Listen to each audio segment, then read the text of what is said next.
आज हम आपके साथ एक और भयानक मामले पर नजर डालने जा रहे हैं और आज हम बात करने वाले हैं ऐश्वर्या तेजेश्वर केस के बारे में। इस घटना की शुरुआत होती है तेलंगाना राज्य के जोगुलांबा गढ़वाल जिले में आने वाले राजवीधि नामक एरिया से। इसी के पास घंटा विधि नामक गली पड़ती है, जहां पर एक खूबसूरत सा मकान है। इसी मकान में रहते थे 32 साल के तेजेश्वर। साथ में इनका छोटा सा परिवार भी था। पिता जयरामलू, मां शकुंतला, भाई तेजवर्धन। वैसे दोनों भाई जुड़वा थे और बहन सुषमा। इनका ये आलीशान मकान भी हाल के समय में ही बना था। तेजेश्वर ने अपनी पसंद के हिसाब से इंटीरियर डिजाइनिंग कराई थी। ये प्रोफेशनल डांसर और प्राइवेट लैंड सर्वेयर थे, यानी निजी भूमि सर्वेक्षक।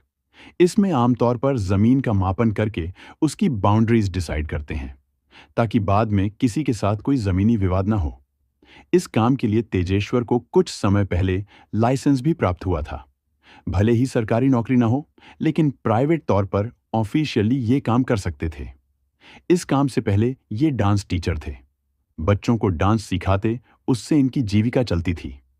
डांस करना इनका पैशन था और लैंड सर्वे करना प्रोफेशन। कड़ी मेहनत और मशक्कत करके इन्होंने ये घर खड़ा किया था। ये लोग जहां पर रहते थे, यानी गढ़वाल में, यहां से लगभग 60 किलोमीटर दूर कुर्नूल नामक जिला पड़ता है, जो आंध्र प्रदेश में है। ये केस दो राज्यों के बीच है, तेलंगाना और आंध्र प्रदेश। तो कुर्नूल जिले के कल्लूर नामक अर्बन एरिया के जानकी नगर में एक और परिवार था। इसमें थी मां सुजाता और इनकी 25 साल की बेटी ऐश्वर्या। घर में केवल यही दो लोग थे। अब ऐश्वर्या के पिताजी और छोटे भाई कहाँ गए, ये आपको आगे पता चलेगा। मां सुजाता घर का खर्च और अपनी जीविका चलाने के लिए एनबीएफसी यानी नॉन बैंकिंग फाइनेंशियल कॉरपोरेशन में काम करती थी, एक सफाई कर्मी के रूप में, यानी झाड़ू पोछा, साफ सफाई करने की नौकरी। इनकी फाइनेंशियल कंडीशन उतनी अच्छी नहीं थी, पिता भी नहीं थे। इसके चलते बेटी ऐश्वर्या केवल 10वीं तक ही पढ़ पाई थी। कभी कभी मां बीमार पड़ जाती और काम पर नहीं जा पाती, तो बेटी जाकर एनबीएफसी में काम करती। उधर तेजेश्वर के घरवाले अपने बेटे के लिए दुल्हन की तलाश शुरू करते हैं। वो 32 साल का हो चुका था। शादी की उम्र निकलती जा रही थी। फैमिली ने अपने रिश्तेदारों, जान पहचान के लोगों सबसे बोल दिया कि अगर अपनी बिरादरी में कोई लड़की शादी लायक है तो पता करके बताइए। इधर ऐश्वर्या के कुछ रिश्तेदार गढ़वाल इलाके में भी रहते थे। गढ़वाल के जम्मीशेड नामक गांव में ऐश्वर्या के नानी का घर था, तो यहां पर मां बेटी अक्सर आते जाते रहते थे। इस जगह से तेजेश्वर का घर ज्यादा दूर भी नहीं था। ऐसे उसके रिश्ते की बात ऐश्वर्या के नानी के घर तक भी पहुंच जाती है। सुजाता भी अपनी बेटी की शादी करवाने के बारे में सोच रही थी, इसलिए इन्होंने पहले तो तेजेश्वर के घर पर फोन करके बातचीत की। उसके बाद ये खुद अपनी बेटी के साथ उनके घर पर रिश्ता लेकर जाती है। ये 2024 के आखिरी महीने की बात है।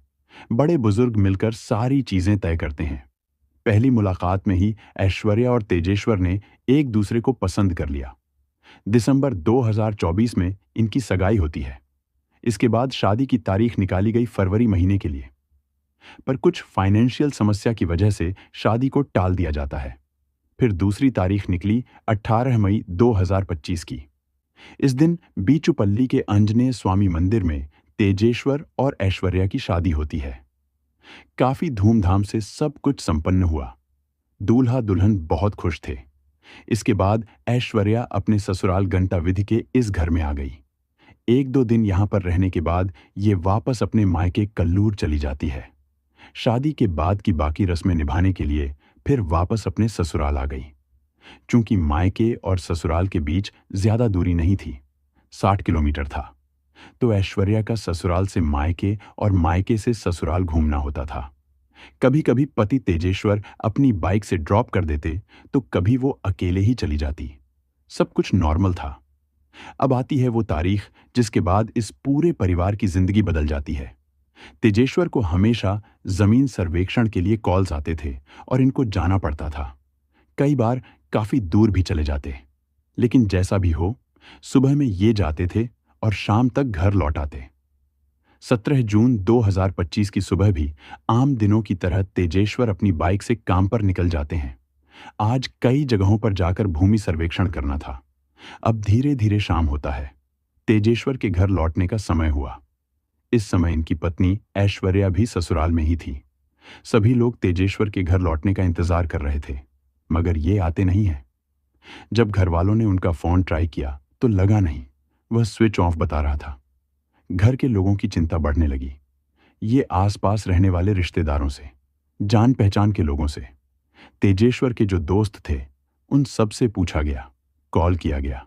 भाई तेजवर्धन भी अपने जुड़वा भाई को ढूंढने के लिए निकल जाते हैं। कई दोस्तों से पूछा जिनको तेजेश्वर डांस सिखाते थे, उनसे भी बात की, लेकिन कहीं से कुछ पता नहीं चलता है। पूरी रात बीत जाती है, पर तेजेश्वर घर नहीं आए। अगले दिन 18 जून को भाई तेजवर्धन गढ़वाल टाउन पुलिस स्टेशन गए और अपने भाई की रिपोर्ट लिखाई कि कल शाम से घर नहीं लौटे हैं और उनका फोन भी स्विच ऑफ है। शुरुआत में तो इस केस को भी बाकी नॉर्मल केसेस की तरह ट्रीट किया गया। घर वालों से थोड़ी बहुत पूछताछ की गई, जैसे आखिरी बार कब बात हुई थी, क्या बात हुई थी, आखिरी बार कहां पर देखे गए थे, किससे मिलने गए थे, वगैरह वगैरह। पुलिस ने इस केस के बारे में आसपास के थानों में भी नोटिस भेज दिया कि ऐसे ऐसे एक आदमी गायब हो गए हैं, लापता हो गए हैं। अगर कोई जानकारी हो तो सूचित करें। इन सब चीजों में 3-4 दिन बीत जाते हैं। 18 जून को भाई ने रिपोर्ट लिखाया था।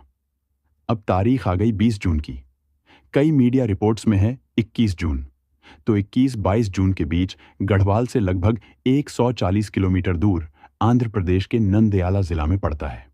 यहीं पन्नियम थाना क्षेत्र के अंतर्गत सुगली मिट्टा गांव में एक नहर है, एचआईनेसिस यानी हंद्री नीवा सुजला श्रावंती कैनाल।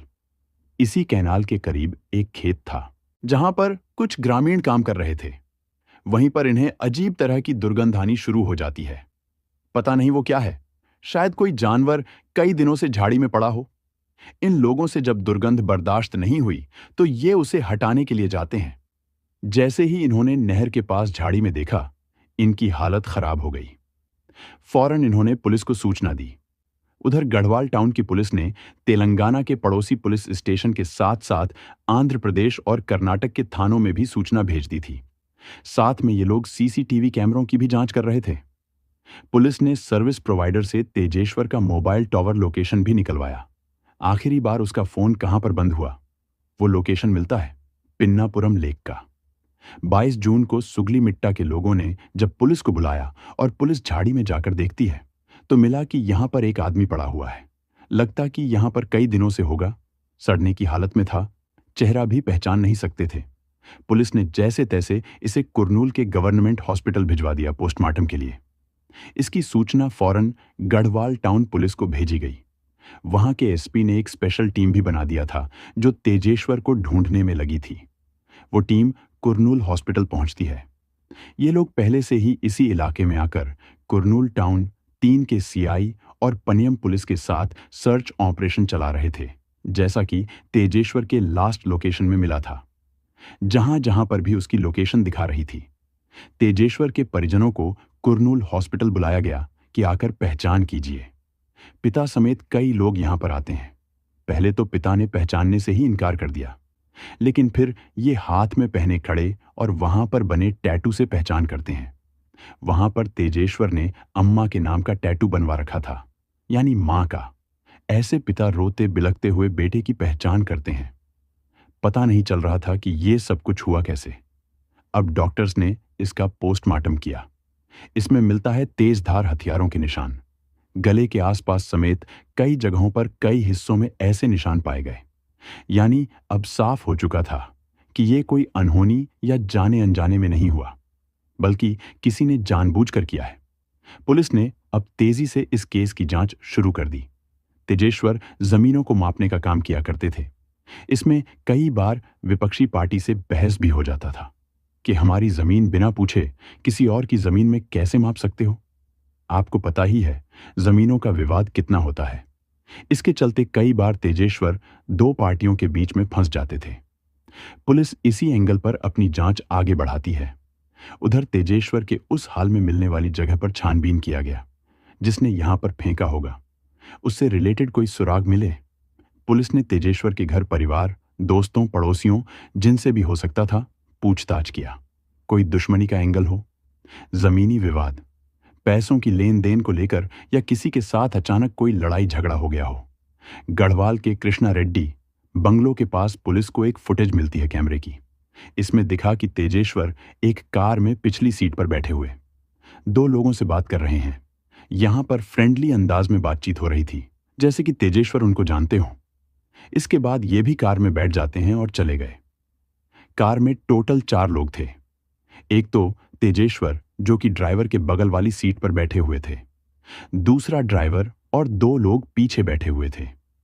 पुलिस ने रास्तों के हिसाब से आगे के कैमरे चेक किए। ये कार फिर ननूर टोल प्लाजा के पास दिखाई देती है।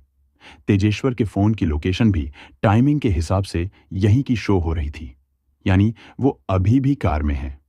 पुलिस जब घर वालों से बातचीत कर रही थी तो इन्हें पता चलता है कि बस केवल महीने भर पहले 18 मई को तेजेश्वर की शादी हुई थी। शुरू में तो ये परिवार शादी को लेकर बहुत खुश था, मगर फिर कुछ ऐसा हुआ कि शादी का विरोध करने लगे। शादी की तारीख तय होने के बाद घर में तैयारियां शुरू हो गई थीं, जैसा कि आम घरों में होता है। लेकिन जो शादी की तारीख थी 18 मई, उससे 5 दिन पहले 13 मई को ऐश्वर्या अपने घर से गायब हो जाती है। बिना बताए कहीं चली गई। किसी को कुछ समझ नहीं आ रहा था कि कहां गई। घर में इतने सारे काम थे, तैयारियां चल रही थीं, मेहमान आ रहे थे। शादी को केवल 5 दिन बचे हैं और दुल्हन गायब हो गई। मां सुजाता इससे बहुत परेशान होती है। जब तेजेश्वर के घर वालों को पता चला तो वो लोग भी कल्लूर आए। होने वाली बहू को ढूंढने में मदद करने लगे। खुशकिस्मती से ऐश्वर्या 16 मई को सही सलामत वापस घर आ जाती है। लोगों ने इससे सवाल किया कि ऐसे अचानक कहां चली गई थी और क्यों गई। इसने कहा कि यह संपन्न परिवार से नहीं आती है। बड़ी मुश्किल से मां ने शादी के लिए पैसे इकट्ठा किए। ये अपनी मां को दहेज के सामान जुटाते हुए देख रही थी, जो इसे बिल्कुल भी अच्छा नहीं लगता है कि मां की मेहनत की कमाई इसकी वजह से किसी और के पास जाएगी। इसी वजह से दुखी और परेशान होकर ये अपने सहेली के पास चली गई थी। इसने फिर तेजेश्वर से दहेज को लेकर बात किया। वो इसको समझाता है। आगे ये मान भी जाती है। इसको पछतावा हुआ कि घर से भागकर परिवार की इज्जत मिट्टी में नहीं मिलाना चाहिए था। इन्हीं हरकतों की वजह से तेजेश्वर के घर वाले कहने लगे कि इस लड़की से शादी मत करो, ये ठीक नहीं लग रही है। अभी से ही ऐसा हाल है। घर से भाग जा रही है तो शादी के बाद क्या करेगी। मगर रोते हुए ऐश्वर्या तेजेश्वर से माफी मांगती है। कहा कि ये तुम्हें पसंद करती है और तुमसे ही शादी करना चाहती है। इसके बाद तेजेश्वर अपने परिवार के खिलाफ जाकर ऐश्वर्या से ही शादी करने की जिद करता है। फिर इन्होंने मंदिर में शादी करने का फैसला किया। मजबूरन परिवार को भी ये सब कुछ मानना पड़ता है। यहां पुलिस ने हर एंगल से तेजेश्वर को लेकर जांच की, लेकिन कोई सुराग नहीं मिल रहा था। फिर इनके भाई पुलिस को एक और चीज बताते हैं। शादी के बाद भाभी घर पर आईं, लेकिन वो दिन भर अपने फोन में ही लगी रहती। ना तो ये माता पिता से कोई बात करती थी, ना तो ननद से, ना तो भाई से। बस फोन में ही बिजी रहती। यहां तक कि जब भाई गायब हुआ तब भी ऐश्वर्या के चेहरे पर ज्यादा दुख प्रतीत नहीं हो रहा था। ये अपने कमरे में फोन पर व्यस्त होती। 18 मई यानी शादी वाले दिन से लेकर 17 जून यानी भाई के गायब होने वाले दिन तक, इन 29 दिनों में 15 दिन तो भाभी मायके में ही रही। कई बार इसका आना जाना होता था। इसी बीच ही राजा रघुवंशी केस भी चल रहा था, जिसे लेकर पूरे देश में चर्चा हो रही थी। वही केस यहां के परिजनों और पुलिस के दिमाग में आता है। कहीं उसी तरह का मामला यहां पर तो नहीं। इसी को सोचकर पुलिस ने अब अपना फोकस ऐश्वर्या पर किया। इसके फोन नंबर के जरिए कॉल डिटेल रिकॉर्ड निकाला गया। फॉरेंसिक टीम और पुलिस बाइक की जांच करती है। फिंगरप्रिंट सैंपल जैसे सबूत जुटाए जा रहे थे। इसी बीच इन्हें बाइक में जीपीएस ट्रैकर मिलता है। अब कोई अपनी बाइक में जीपीएस क्यों लगाएगा? तेजेश्वर ने खुद ऐसा कुछ किया होगा, इससे परिवार वाले मना करते हैं। यानी फिर जिन्होंने घटना अंजाम दिया, उन्होंने ही लगाया होगा। तभी 17 जून के दोपहर बाद जब तेजेश्वर कृष्णा रेड्डी बंगलों के पास था, तो अचानक वो कार आई और इसको अपने साथ ले गई। पुलिस ने इन्हीं लोगों का पता करने के लिए तेजेश्वर के कॉल डिटेल रिकॉर्ड निकाले, मगर इसमें कुछ भी संदिग्ध नहीं मिलता है। इसका मतलब कि वो कॉल करके लोकेशन नहीं पता किए होंगे, बल्कि जीपीएस से ट्रैक किया। इन्होंने कॉल पर बात करना अनदेखा किया होगा। ऑफलाइन ही तेजेश्वर से जान पहचान बढ़ाई होगी। पुलिस को साफ साफ इसमें गहरी साजिश लग रही थी। उधर जब पुलिस की टीम ने ऐश्वर्या का कॉल डिटेल रिकॉर्ड निकाला तो उसे देखकर इनके पैरों तले जमीन खिसक गई। शादी के बाद से लेकर तेजेश्वर के गायब होने के बीच ऐश्वर्या ने एक नंबर पर 2000 से भी ज्यादा बार बातचीत की थी। कई बार तो 1 घंटे से ज्यादा की भी बातचीत हुई, जबकि इसने अपने पति तेजेश्वर को बस 150 कॉल किया था। कहां 2000 कॉल और कहां 150 कॉल। यहां ससुराल में कई बार लोगों ने टोका भी कि किससे बात करती रहती हो। ऐश्वर्या कहती कि मां से, अपनी सहेलियों से। फिर सोचते हैं कि नई नई शादी हुई है, हो सकता है कि इसे अपने घर वालों की याद आ रही हो। इसी फोन इस्तेमाल करने को लेकर तेजेश्वर और ऐश्वर्या में कहासुनी भी हो चुका था। अपने पति से ज्यादा समय ये फोन को देती है, उसमें ही लगी रहती है और ये शादी होने के बावजूद भी पति से दूरी बनाकर रखती थी। 23 जून तक पुलिस ऐश्वर्या को उठाती है। इससे अपने अंदाज में पूछताछ किया गया। पुलिस को इससे जो सच्चाई पता चलती है उस पर पहले तो इन्हें विश्वास नहीं हुआ। इसके बाद एक टीम कुरनूल भेजी गई और ऐश्वर्या की मां सुजाता को उठाया गया। सुजाता की भी कॉल डिटेल देखी जाती है। इन दोनों मां बेटी का एक ही नंबर पर बात हो रहा था। वो नंबर था NBFC branch manager Tirumal Rao का, वही फाइनेंशियल कॉरपोरेशन जहां पर सुजाता झाड़ू पोछा का काम करती थी। मगर आखिर एक सफाई कर्मी से ब्रांच मैनेजर से क्या कनेक्शन हो सकता है? 35 साल का तिरुमल राव कंप्यूटर साइंस में बीटेक ग्रेजुएट था और एनबीएफसी कुरनूल के ब्रांच का मैनेजर था। इसकी 2019 में ही शादी हो चुकी थी। तिरुमल के पिताजी तिरुपटिया आंध्र प्रदेश में एक रिटायर्ड पुलिस हेड कांस्टेबल थे। ये लोग इस मकान में रहा करते थे। 2019 से लेकर 2025 के बीच तिरुमल की शादी को लगभग 8 साल हो गए, लेकिन इसकी कोई संतान नहीं थी। इसकी पत्नी मां नहीं बन सकती। चलते इसे अपनी पत्नी में उतना इंटरेस्ट भी नहीं था। ऐश्वर्या की मां सुजाता के ऑफिस में झाड़ू पोछा करने के दौरान तिरुमल इससे मिलता था। बातचीत होती थी। फिर सुजाता और तिरुमल में अफेयर शुरू हो जाता है। दोनों लंबी लंबी बातें किया करते, एक दूसरे के साथ समय बिताते। तिरुमल के पास एक दिन कुरनूल के कृष्णा नगर निवासी कुमारी नगेश नामक व्यक्ति आया, जो कि एक पॉटर था, यानी मिट्टी के बर्तन बनाने वाला। इसे कुछ पैसों की जरूरत थी, कुछ लोन चाहिए। तिरुमल जानता था कि ये आदमी थोड़ा आपराधिक किस्म का है, आसानी से लोन नहीं मिल सकता। इसने उससे बात की, कहा कि तुम्हारा लोन आसानी से पास करवा देगा, जितने लाख रुपए भी चाहिए दिलवा देगा, लेकिन तुमको इसके बदले में एक काम करना पड़ेगा, बदले में तुमको पैसे भी देगा। ऐसे नगेश मान जाता है। फिर इसने अपने एक साथी परशुराम, जो कि ऑटो ड्राइवर था, उसको तैयार किया। इसके अलावा राजेश उर्फ राजू, जो कि तिरुमल का ड्राइवर था, उसको भी शामिल किया। तिरुमल ऑनलाइन ऑर्डर करके जीपीएस ट्रैकर मंगवाता है और ऐश्वर्या को दिया, कहा कि तेजेश्वर की बाइक में छिपा देना, इससे उसकी हर गतिविधि पर नजर रख सकेंगे। अब तिरुमल नगेश को भेजता है तेजेश्वर के पास कि जाकर जान पहचान बढ़ाओ, उससे बातचीत करो। वो लोग ऐसा ही करते हैं। परशुराम और राजू उससे पहचान बढ़ाते हैं। उससे मिलकर कहा कि इनके पास 10 एकड़ की जमीन है, उसका निरीक्षण करना है, अच्छी पैसे देंगे। तेजेश्वर का तो यही काम था, ये मान गया। यहां पर 17 जून का समय दिया जाता है, इसी दिन चलकर देख लेंगे। इसी दिन दोपहर के बाद किराए की कार लेकर नगेश, परशुराम और राजू जीपीएस ट्रैकर के जरिए तेजेश्वर तक पहुंचे। उससे बात करके उसको कार में बिठाया। जब ये लोग इरावली गढ़वाल के बीच वीरापुरम नामक जगह पर पहुंचे तो इन्होंने कार को रोक दी। पीछे से पहले परशुराम तेजधार हथियार निकालकर चलाता है, फिर राजू ने, उसके बाद नगेश ने। घटना को अंजाम देने के बाद ये वीडियो कॉल करके तिरुमल को दिखाते हैं। उसके बाद तिरुमल ने ये खुशखबरी ऐश्वर्या को दी। फिर तिरुमल ने उन लोगों से कहा कि कुरनूल के पंचलिंगा के पास पहुंचो और हाईवे से मत आना, सीसीटीवी कैमरे होंगे, कच्चे रास्तों से आना। रास्ते में बीचूपल्ली ब्रिज से तेजेश्वर का मोबाइल फोन, उसका बैग, बाकी सामान सब कुछ कृष्णा नदी में फेंक देते हैं।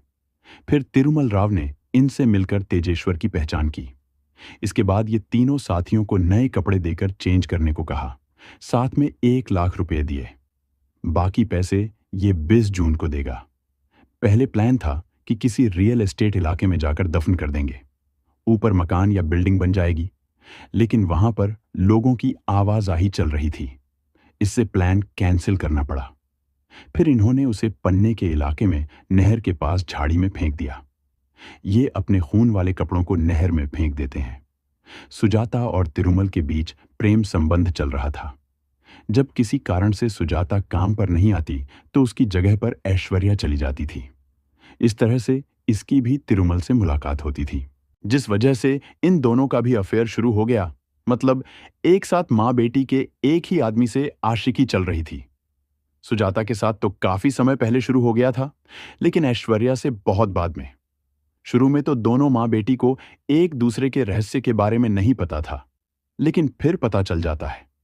इसके बावजूद भी इन दोनों का तिरुमल के साथ प्रेम संबंध बना रहा। लेकिन कहीं ना कहीं मां सुजाता नहीं चाहती थी कि इसके प्रेमी से बेटी भी प्रेम करे। सोचती थी कि जल्दी से इसकी शादी करके विदा कर दें। उधर तिरुमल सोचता था कि इसकी पत्नी मां नहीं बन सकती, इसलिए ऐश्वर्या से शादी करके बच्चों का सुख प्राप्त करेगा। ये अजीब तरह की लव स्टोरी थी। समय के साथ रिश्तेदार, समाज के लोग सुजाता पर दबाव बनाने लगे कि बेटी शादी के लायक हो गई है, उसके लिए कोई लड़का देखो और शादी कर दो। हालांकि दोनों मां बेटी के प्रेम रहस्य के बारे में अभी तक किसी को नहीं पता था। सुजाता ने सोचा कि अच्छा मौका है, बेटी को विदा करके आराम से प्रेमी से मिल सकेगी। लेकिन ऐश्वर्या शादी नहीं करना चाहती थी। उधर तिरुमल भी नहीं चाहता था कि ऐश्वर्या शादी करके दूर हो जाए। ये सुजाता को समझाता भी है कि शादी का दबाव बेटी पर मत दो। इससे सुजाता मान भी जाती है, लेकिन समाज के लोगों का प्रेशर था, शादी तो करानी ही पड़ेगी। तिरुमल अपनी पत्नी से भी बात करता है कि हमारी कोई संतान नहीं है, इसको दूसरी शादी कर लेनी चाहिए। दोनों पत्नी आपस में खुश रहना, लेकिन पत्नी तैयार नहीं होती। इसके बाद तिरुमल अपनी पत्नी को रास्ते से हटाने के बारे में सोचने लगा।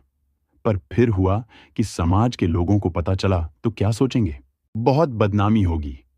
इसलिए प्लान को कैंसिल कर देता है। फिर इसने ऐश्वर्या से कहा कि तुम शादी कर लो, आगे सोचेंगे क्या करना है। ऐश्वर्या मान तो गई और तेजेश्वर से सगाई भी कर ली।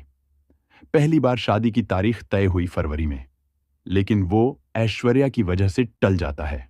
फिर तारीख रखी गई 18 मई की। जैसे जैसे तारीख करीब आ रही थी, वैसे वैसे ऐश्वर्या की परेशानी, इसकी चिंता बढ़ रही थी कि प्रेमी से दूर हो जाएगी। इसके चलते ये शादी के 5 दिन पहले 13 मई को घर से भाग गई और सीधे तिरुमल के पास जाती है। वो इसे अपने घर पर ले गया और अपनी पत्नी को मनाने की कोशिश की कि ऐश्वर्या से शादी करने दो, तुम दोनों को बराबर प्यार देगा, कोई कमी नहीं रखेगा। लेकिन पत्नी नहीं मानती है। इसके बाद 16 मई को वापस ऐश्वर्या को अपने घर पर आना पड़ता है। इसने झूठ कहा था कि दहेज की वजह से परेशान होकर चली गई थी। ऐश्वर्या 2400 घंटे तिरुमल के साथ व्हाट्सएप वीडियो कॉल पर रहती, फोन को साइड में रखकर नॉर्मल काम करती, ताकि इसे एहसास होते रहे कि तिरुमल हर वक्त इसके साथ है। शादी वाले दिन भी इसने वीडियो कॉल पर कई घंटों तक बात की। ससुराल में जब तेजेश्वर ज्यादा फोन इस्तेमाल करने से इसे रोकता था तो ये झगड़ा करती। एक दिन बहस इतना बढ़ा कि ऐश्वर्या पति को ही रास्ते से हटाने के बारे में सोच लेती है। तिरुमल भी ऐसा ही सोच रहा था। अगर वो चला जाएगा तो खुलकर ये मिल सकेंगे। ऊपर से उसके हिस्से की प्रॉपर्टी भी ऐश्वर्या को मिल जाएगी। कोई भी रिश्तेदार दोबारा शादी करने का दबाव नहीं देगा। ये लोग शादी के पहले से ही इसके बारे में सोच रहे थे, लेकिन पति के रोक टोक करने के बाद कंफर्म कर लेते हैं कि घटना को अंजाम देंगे। शुरू में ये थोड़ा घबराते हैं कि कैसे क्या किया जाएगा, लेकिन फिर वो सोनम रघुवंशी वाली घटना हो जाती है। उसको देखकर इन्हें इंस्पिरेशन मिला, मोटिवेशन मिला। ये उस केस पर काफी ध्यान दे रहे थे। जो जो गलतियां सोनम ने की, ये लोग ऐसा नहीं करेंगे। फिर वो सारी वारदात होती है जो शुरू हुई नगेश के एनबीएफसी में आने के बाद, जब इसे लोन चाहिए था। पहले प्लान था कि ऐश्वर्या तेजेश्वर के साथ बाइक से मायके जाएगी। उसी बीच रास्ते में घटना को अंजाम देंगे और गायब हो जाएंगे, जैसे सोनम राजा केस में दोनों गायब हुए थे। यहां पर ऐश्वर्या अपने प्रेमी तिरुमल के साथ अंडमान या फिर लद्दाख जाने के बारे में सोच रही थी। प्लान हुआ कि लद्दाख जाएंगे, कुछ साल वहां पर बिताने के बाद विदेश चले जाएंगे। तिरुमल अपनी कंपनी से 20 लाख रुपए लोन लेता है। इसमें से 2 लाख रुपए सुपारी लेने वालों को दिया। इन्होंने लद्दाख जाने के लिए टिकट भी बुक कर ली थी, लेकिन वो प्लान कामयाब नहीं हो पाता है। शादी के बाद महीने भर के अंदर 4-5 बार कोशिश हुई, लेकिन फेल हो गए। इसके बाद ऐश्वर्या ने तिरुमल से कहा कि अब चाहे जो हो जाए, कैसे भी घटना को अंजाम दो। अब इंतजार नहीं कर सकते। जिसके बाद वो सारी चीजें होती हैं। 17 जून को 24 जून तक पुलिस एक चेक पोस्ट पुल्लूर से नगेश, परशुराम और राजू को पकड़ लिया। ये कार से भाग रहे थे। तिरुमल राव को शामसाबाद एयरपोर्ट से पकड़ते हैं। ये अकेले ही भागने वाला था। इनके अलावा मोहन नाम के राज मिस्त्री को भी पकड़ा गया, जो तेजेश्वर की गतिविधियों के बारे में तिरुमल को खबर दे रहा था। एक तरह से साजिश में शामिल था, रेकी कर रहा था। तिरुमल के पिताजी जो रिटायर्ड हेड कांस्टेबल थे, तिरुपटिया, उन्हें भी अरेस्ट किया गया। ये अपने बेटे को बचाने और सबूत मिटाने की कोशिश कर रहे थे। पुलिस पूछताछ के लिए तिरुमल की पत्नी को भी थाने बुलाती है। टोटल 8 आरोपियों को इसमें ऑफिशियली अरेस्ट किया गया। इसमें किसका कितना भागीदारी था वह क्रमशः ऐसे है। पहला तिरुमल राव, दूसरा ऐश्वर्या, तीसरा कुमारी नागेश, चौथा चकली परशुराम, पांचवा चकली राजू, छठा मोहन, सातवां तिरुपट्टिया, आठवां सुजाता। पुलिस ने हसिया जैसा 2 हथियार, 1 चाकू, 10 मोबाइल फोन, 1,20,000 रुपए कैश, जीपीएस ट्रैकर जो तेजेश्वर की बाइक में लगा था। इसके अलावा वो कार भी सीज कर लिया गया। काफी समय पहले ही सुजाता के पति यानी ऐश्वर्या के पिताजी का नींद में स्वर्गवास हो गया था और कुछ महीने पहले छोटे भाई के साथ भी जमीन पर फिसलकर कुछ अनहोनी हो गई थी, जिसके बाद उसका भी मृत्यु हो गया। जब मां बेटी का रहस्य सबके सामने आया तो गांव में ये बातें चलने लगीं कि कहीं इन दोनों ने बेटे और पिता के साथ भी तो जानबूझकर वो सब नहीं किया। एक रिश्तेदार का आरोप है कि इनके भैया यानी सुजाता के पति को जहरीला पदार्थ दिया गया होगा और बेटे को धक्का दिया गया होगा, क्योंकि उन दोनों घटनाओं के समय वहां पर मां बेटी के अलावा और कोई नहीं था। शायद वो तिरुमल के साथ रिश्तों का विरोध करते होंगे। ऐश्वर्या और तिरुमल ने सोनम राजा केस से सीख लिया, इस बात को ये स्वीकार करते हैं। उसके बाद ही इनका डर खत्म हो जाता है और ये प्लानिंग करते हैं। घटना के बाद 20 जून को बाकी पैसे को सुपारी लेने वालों को तिरुमल पैसे दे देता है, लेकिन चूंकि ऐश्वर्या ससुराल में थी और पति गायब है, इस वजह से वो मायके नहीं आ सकती थी, न घर से बाहर निकल सकती थी। तिरुमल उसका आने का इंतजार करता रहा कि कब लद्दाख निकलें, पर हो नहीं पाता है। फिर पुलिस ऐश्वर्या और इसकी मां सुजाता को पकड़ लेती है। सुजाता भी साजिश में शामिल थी। जब तिरुमल को इसके बारे में पता चला कि ये दोनों पकड़ी जा चुकी हैं, तो ये भागता है, मगर ये पुलिस से कितने दिन छिपेगा। 27 जून को पुलिस ने इस केस के बारे में प्रेस कॉन्फ्रेंस किया, सारी सच्चाई उजागर की। ये भी मीडिया में बात आई कि इस केस के लिए स्पेशल कोर्ट में सुनवाई होगी और 6 महीने 1 साल के अंदर फैसला सुनाया जाएगा। दोस्तों, इस घटना को सुनाने का उद्देश्य किसी को दुख पहुंचाना या परेशान करना नहीं है, बल्कि आपको सतर्क और जागरूक करना है। हमारा उद्देश्य है कि आप इस जानकारी से कुछ सीखें और सावधान रहें। इस पूरी घटना पर आपके क्या विचार हैं, हमें कमेंट में जरूर बताएं। साथ ही आप इस वीडियो को किस शहर से देख रहे हैं, ये भी जरूर लिखें। अगर आपको हमारी मेहनत पसंद आई हो तो कृपया इस वीडियो को लाइक करें और अपने दोस्तों के साथ शेयर करें, ताकि ये जानकारी ज्यादा से ज्यादा लोगों तक पहुंच सके। अगर आपने अब तक हमारे चैनल को सब्सक्राइब नहीं किया है तो कृपया अभी चैनल को सब्सक्राइब कर लें। मिलते हैं अगले वीडियो में एक नई कहानी के साथ। धन्यवाद।